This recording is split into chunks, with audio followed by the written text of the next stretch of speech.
কখনো কখনো সত্য আমাদের সামনে থাকলেও আমরা তা দেখতে পাই না। কিছু ঘটনা এত নিখুঁতভাবে সাজানো হয় যে আমাদের মনে হয় আমরা সত্য জানি, কিন্তু আসলে কিছুই জানি না।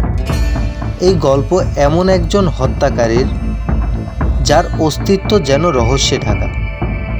কেউ জানে না সে কে, পুলিশও জানে না। আর যখন সত্য প্রকাশ পাবে তখন আপনারাও বিশ্বাস করতে পারবেন না। আপনি কি সত্যিই প্রস্তুত এই রহস্য উন্মোচনের জন্য? তাহলে আসুন একসাথে হারিয়ে যাই এক অন্ধকার ধাঁধার ভেতর।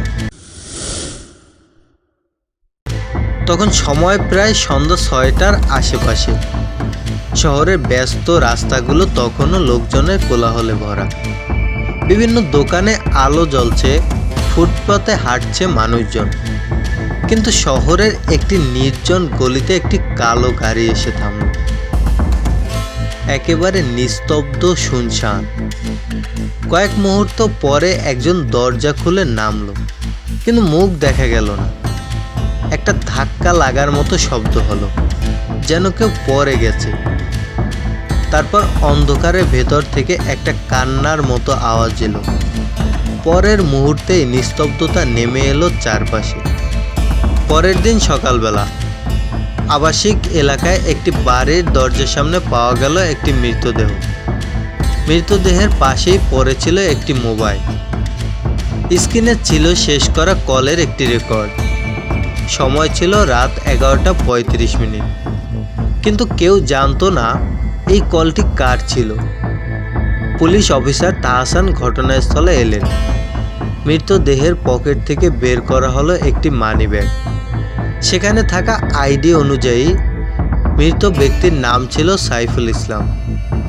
কিন্তু আশ্চর্যজনক ব্যাপার হলো, সাইফুলের হাতের তালুতে লেখা ছিল একটি নাম, রফিক।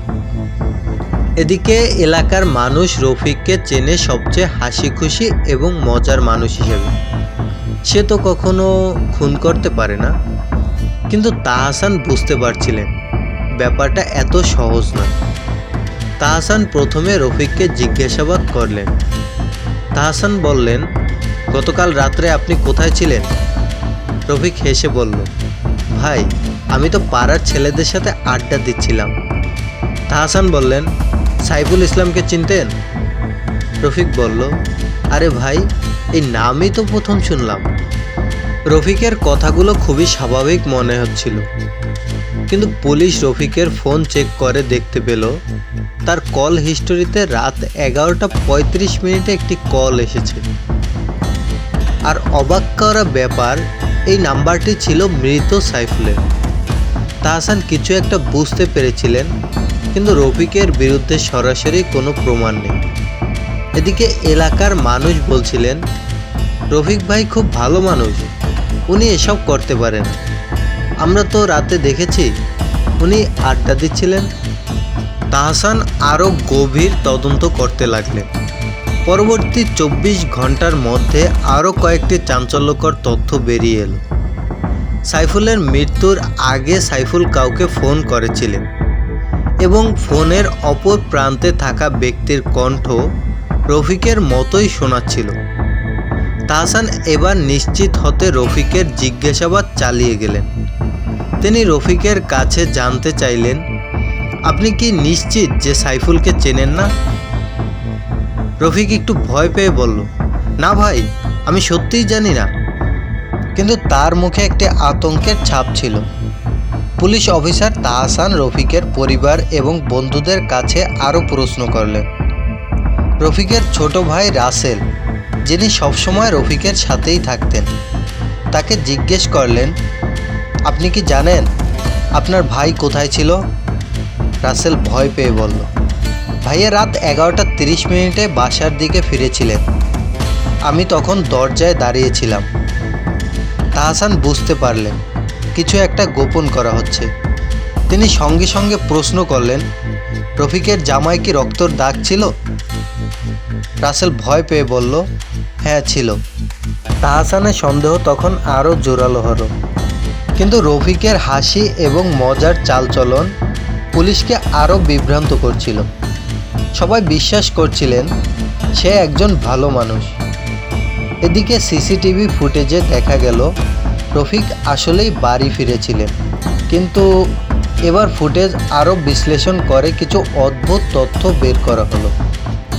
রাতে রফিকের সাথে একজন অন্য লোক ছিল, যার নাম ছিল মাহিন। তাহসান মাহিনের তথ্য সংগ্রহ করতে শুরু করলেন। তাহসান মাহিনের সাথে দেখা করলেন।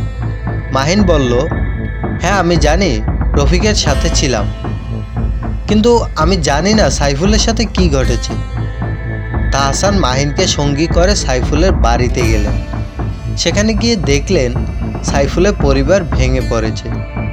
সাইফুলের মা বললেন, সাইফুল বলেছিল রফিকের সাথে কিছু একটা নিয়ে ঝামেলা হতে পারে। এখন প্রশ্ন হলো, কেন সাইফুল এমন বলল? তাহসান মাথায় হাজারো প্রশ্ন নিয়ে ভাবতে থাকলেন। একদিন তাহসান যখন রাসেলের সাথে কথা বলছিলেন, তখন রাসেল বলল, ভাইয়া কি তাহলে সত্যিই খুনি? তাহসান তার চোখে চোখ রেখে বললেন, এখনো নিশ্চিত নই, আমি ভাবছি সাইফুলের সাথে রফিকের কি সম্পর্ক। রাসেল বলল, ভাইয়া সবসময় হাসি খুশি থাকে, কিন্তু যখনই সাইফুলের নাম আসে তখন সে যেন ভয় পায়। এটি শুনে তাহসান নতুনভাবে ভাবতে লাগলেন, রফিক কি সত্যিই খুনি, নাকি কিছু গোপন রহস্য রয়েছে? তাহসান আবার রফিককে ডাকলেন। রফিক এসে বলল, আপনি আমাকে আবার ডাকলেন কেন? তাহসান বললেন, সত্য প্রকাশ করতে ভয় পাচ্ছেন? রফিক এবার একটু গম্ভীর হয়ে বলল, ভাই আমি কিছু জানি না। তাহসান অপলক দৃষ্টিতে বললেন, কিন্তু সাইফুলের ফোনের কল হিস্ট্রিতে আপনার নাম্বার ছিল কেন? এখন রফিক আরও আতঙ্কিত হয়ে গেল। সবচেয়ে অবাক করা ব্যাপার হলো, তাহসান যখন সাইফুলের মোবাইলের কল হিস্ট্রি চেক করেন, তখন সেখানে একটি অদ্ভুত নাম আসে, সুমি। এবার রহস্য আরও গভীর হলো। সুমিকে? রফিক তখন বলল, সুমি সাইফুলের বান্ধবী। তাহসান বুঝতে পারলেন সাইফুলের সাথে রফিকের সম্পর্ক আসলে আরও জটিল। শেষ পর্যন্ত তাহসান একদিন সুমিকে ডাকলেন। সুমি এসে বলল, আমি সাইফুলের সাথে কিছুদিন আগেই দেখা করেছিলাম। সে আমাকে বলেছিল রফিক তাকে হুমকি দিচ্ছে। এখন তাহসান পুরো বিষয়টি বুঝতে পারলেন। সাইফুলের সঙ্গে রফিকের ঝামেলার কারণে সাইফুল হয়তো রফিককে কিছু বলতে যাচ্ছিল, আর সেই রাতেই ঘটে যায় হত্যাকাণ্ড। তাহসান সুমির কাছে আরও তথ্য জানতে চাইলেন। তিনি বললেন, আপনি কি জানেন রফিক এবং সাইফুলের মধ্যে কি হয়েছিল? সুমি বললেন, হ্যাঁ, সাইফুল আমাকে বলেছিল যে রফিক তার মেয়ে সুমির দিকে নজর দিয়েছিল এবং সাইফুল তাকে সতর্ক করতে চেয়েছিল। এখন রহস্য যেন ধীরে ধীরে উন্মোচিত হচ্ছিল। তাহসান রফিককে আবার ডেকে আনলেন। তিনি তাকে সরাসরি জিজ্ঞেস করলেন, আপনি কি সাইফুলকে হত্যা করেছেন? রফিক মাথা নিচু করে কিছুক্ষণ চুপ থাকলেন। এরপর বললেন, না, আমি খুনি নই, আমি শুধু আমার বন্ধুকে রক্ষা করতে চেয়েছিলাম। সাইফুল আমাকে হুমকি দিয়েছিল। তাহসান জানতেন রফিকের কথাগুলো বিশ্বাসযোগ্য নয়, কিন্তু প্রমাণের অভাবে কিছুই করতে পারলেন না।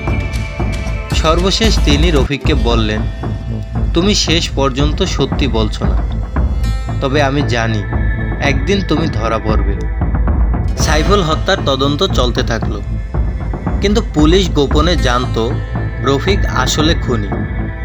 অবশেষে তাহসান এক রাতে রফিকের বাড়ির কাছে উপস্থিত হয়। সেখানে খোঁজ করতে করতে তিনি একটি মোবাইল ফোন খুঁজে পান। মোবাইল ফোনটি ছিল সুমির। সেখানে একটি ভিডিও ছিল। সেই ভিডিওতে সাইফুল এবং রফিকের মধ্যে কথা হচ্ছিল। ভিডিওতে সাইফুল বলছিলেন, তুমি যদি আমাকে কিছু করতে চাও, আমি সব কিছু জানি। ভিডিওটি প্রকাশ হওয়ার সাথে সাথে রফিকের মুখোশ উন্মোচিত হয়। তাহসান অবশেষে পুলিশকে সবকিছু জানিয়ে দিলেন। রফিককে গ্রেপ্তার করা হলো। গল্পটি এখানেই শেষ হলো, কিন্তু প্রশ্ন থেকে যায়, আমরা কি সত্যিই কাউকে চিনতে পারি? কখনো কখনো আমাদের পরিচিত জনেরা আমাদের জন্য সবচেয়ে বড় রহস্য হয়ে দাঁড়ায়। এবং সেই খুনির মুখোশ আজ আমাদের সামনে। আপনার কি মনে হয়, রফিক কি আসলেই খুনি ছিল, নাকি এই হত্যাকাণ্ডের পিছনে অন্য কেউ আছে?